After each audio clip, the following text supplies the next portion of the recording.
जैसे हरियाणा जीतकर बीजेपी ने राहुल गांधी की सियासी हवाबाजी निकाली, वैसे ही रिजल्ट बीजेपी यूपी के उपचुनाव में भी चाहती है, जिससे न सिर्फ अखिलेश बैकफुट पर जाए बल्कि फिर 2027 विधानसभा चुनाव का रास्ता क्लियर हो जाए। क्योंकि अभी तो अखिलेश यादव के लोग उन्हें 27 का सत्ताधीश बताने लगे हैं, लेकिन 27 का सत्ताधीश कौन बनेगा, उस लड़ाई से पहले जो उपचुनाव की लड़ाई है उसमें एक दूसरे से मुकाबला करना। और इस मुकाबले के लिए बीजेपी ने पूरा जोर लगाया हुआ है कि अखिलेश को कहीं से कोई मौका ना मिले। उधर अखिलेश भी अपना गेम खेल रहे हैं, वो कांग्रेस को बिना कोई सीट दिए सारी सीटों पर खुद लड़ रहे हैं। लेकिन अखिलेश यादव ने जो सियासी स्मार्टनेस दिखाई वो उन्हीं पर कहीं भारी ना पड़ जाए, क्योंकि कांग्रेस को अखिलेश ने साइड तो लगा दिया, लेकिन कांग्रेस भी मजबूरी में अखिलेश के खिलाफ कुछ बोल नहीं पा रही। हालांकि अंदर ही अंदर कांग्रेस अखिलेश की जड़ें खोदने में भी जुट गई है, ऐसी खबरें। यह कैसे हो रहा है? क्या कांग्रेस ही अखिलेश को हरवाएगी यूपी उपचुनाव में? यह आज आपको आगे बताऊंगा, लेकिन पहले यह देख लीजिए कि यूपी उपचुनाव में इस वक्त क्या माहौल बन गया है। क्योंकि उपचुनाव में सीधी सीधी लड़ाई बीजेपी और समाजवादी पार्टी के बीच की हो चुकी है। यूपी उपचुनाव में अखिलेश यादव ने राहुल गांधी को एकदम किनारे लगा दिया। वो खुद को इंडी गठबंधन का नया हीरो प्रोजेक्ट कर रहे हैं। अखिलेश यादव ने अपना ही माहौल बनाना शुरू कर दिया। अभी वो उपचुनाव लड़ रहे हैं, लेकिन अभी से उन्होंने 2027 का माहौल बना दिया। 2 दिन से अखिलेश यादव के ये पोस्टर वायरल हो रहे हैं, जिसमें लिखा है 27 के सत्ताधीश। इस पोस्टर में इंडी गठबंधन गायब है, राहुल गांधी गायब है। एक तरह से अखिलेश यादव ने यह मैसेज दे दिया कि 2027 में भी वो अकेले अपने दम पर बीजेपी से टक्कर लेंगे, उन्हें राहुल गांधी की जरूरत नहीं है। ये तो इन लोगों का हाल है। राहुल गांधी इकोसिस्टम ने बना दिया उनको हीरो। हरियाणा के बाद मामला गड़बड़ा है।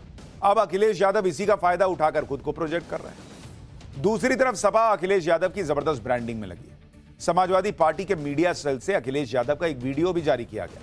इस वीडियो के साथ जो लिखा है वो बड़ा अहम है। इसमें लिखा है कि पीडीए के नायक सिर्फ अखिलेश, पीडीए के नेता सिर्फ अखिलेश, पीडीए के हितैषी सिर्फ अखिलेश, हमें चाहिए कौन? सिर्फ अखिलेश, सिर्फ अखिलेश। यानी समाजवादी पार्टी तो साफ मैसेज दे रही है कि यूपी में कोई इंडी गठबंधन नहीं चलेगा बॉस, सिर्फ अखिलेश अखिलेश ही होगा। राहुल गांधी कहां जाएंगे? एक तरफ अखिलेश यादव ने कांग्रेस को साइड लगा दिया, लेकिन कांग्रेस भी चुपचाप अपना खेल कर रही है। राहुल गांधी के सिपाही अब अखिलेश यादव की जड़ें खोदने में लग गए। जिस तरह से उपचुनाव में अखिलेश यादव ने कांग्रेस को बेइज्जत किया है, उसका बदला लेने के लिए अंदर ही अंदर कांग्रेस के नेता उतावले हो रहे हैं, ऐसा कहा जा रहा है। पार्टी ने जिस तरह से उपचुनाव में सरेंडर किया है, वो यूपी कांग्रेस के नेताओं को रास नहीं आ रहा। कांग्रेस से टिकट की उम्मीद लगाए नेता तो अब निर्दलीय चुनाव लड़ने के लिए उतर गए। प्रयागराज की फूलपुर विधानसभा सीट पर कांग्रेस के जिला अध्यक्ष सुरेश यादव ने निर्दलीय नामांकन भर दिया। सुरेश यादव ने प्रदेश अध्यक्ष अजय राय और यूपी के प्रभारी अविनाश पांडे पर सीट बेचने और बीजेपी से मिलीभगत का आरोप लगाया। सुरेश यादव का दावा है कि अखिलेश यादव फूलपुर की सीट कांग्रेस पार्टी को देने को तैयार थे, लेकिन अजय राय और अविनाश पांडे ने ऐसा होने नहीं दिया। सुरेश यादव चाहते हैं कि ऐसे नेताओं पर कार्रवाई हो और कांग्रेस उन्हें चुनाव लड़ने के लिए सिंबल दे। सुरेश यादव को प्रियंका वाड्रा का बेहद करीबी भी माना जाता है। साफ है कि फूलपुर सीट पर कांग्रेस के बागी बीजेपी से ज्यादा अखिलेश यादव का खेल बिगाड़ेंगे। सुरेश यादव ने नामांकन भरा तो उन पर एक्शन हो गया, पार्टी ने उन्हें पद से हटा दिया। एक बार सुनिए सुरेश यादव क्या कह रहे, फिर आगे की बात बताता हूं।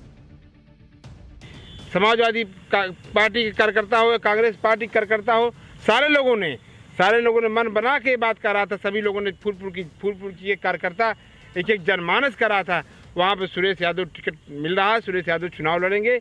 इन लोगों ने एक साजिश के तहत, किसने साजिश किया? प्रदेश का नेतृत्व पूरी तरह से साजिश किया।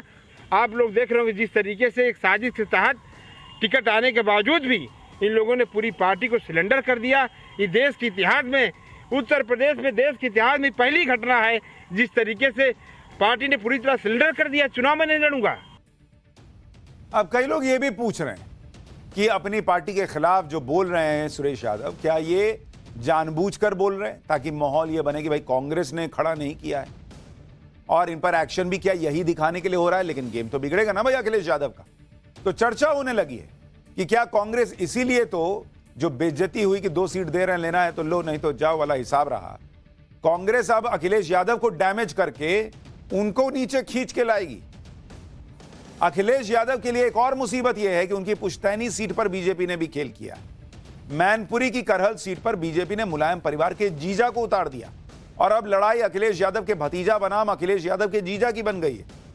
सपा से अखिलेश यादव के भतीजे और लालू प्रसाद यादव के दामाद तेज प्रताप यादव लड़ रहे हैं।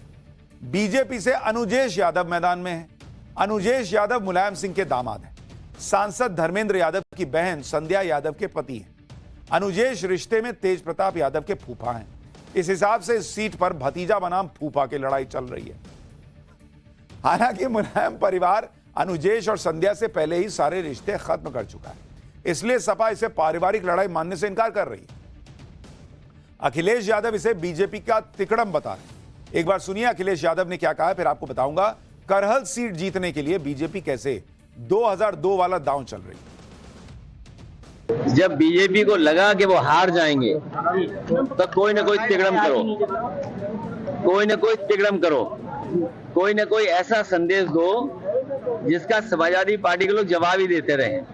ये लोग तो परिवारवाद के खिलाफ वाले लोग थे, याद करो आप। जो लोग परिवारवाद के खिलाफ थे आज रिश्तेदारवादी कैसे हो गए। करहल सीट मैनपुरी लोकसभा सीट के तहत आती है। यह सीट सपा का गढ़ मानी जाती है और 2022 में अखिलेश यादव यहां से जीते। साल 1993 से सपा यहां से जीतती आ रही है, इसलिए यह सीट बीजेपी के लिए कठिन सीट मानी जा रही है। बीजेपी को लग रहा है कि जैसे 2002 में उसने सपा के इस गढ़ में सेंधमारी की थी, वैसे ही इस बार भी कमाल हो सकता है। दरअसल साल 2002 में विधानसभा चुनाव हुए।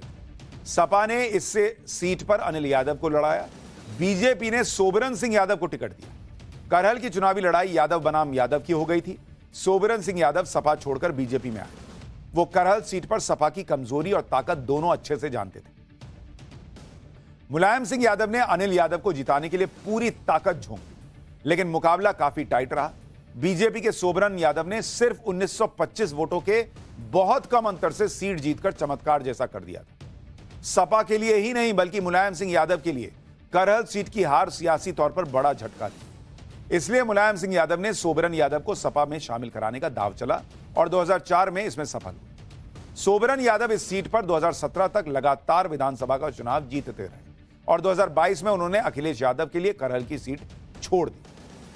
उधर यूपी उपचुनाव को लेकर बीजेपी और अखिलेश यादव के बीच जुबानी जंग भी तेज हो गई है। सुनिए कैसे केशव प्रसाद मौर्य और अखिलेश आपस में भिड़ गए, फिर आपको बताऊंगा अखिलेश यादव की नई टेंशन क्या है।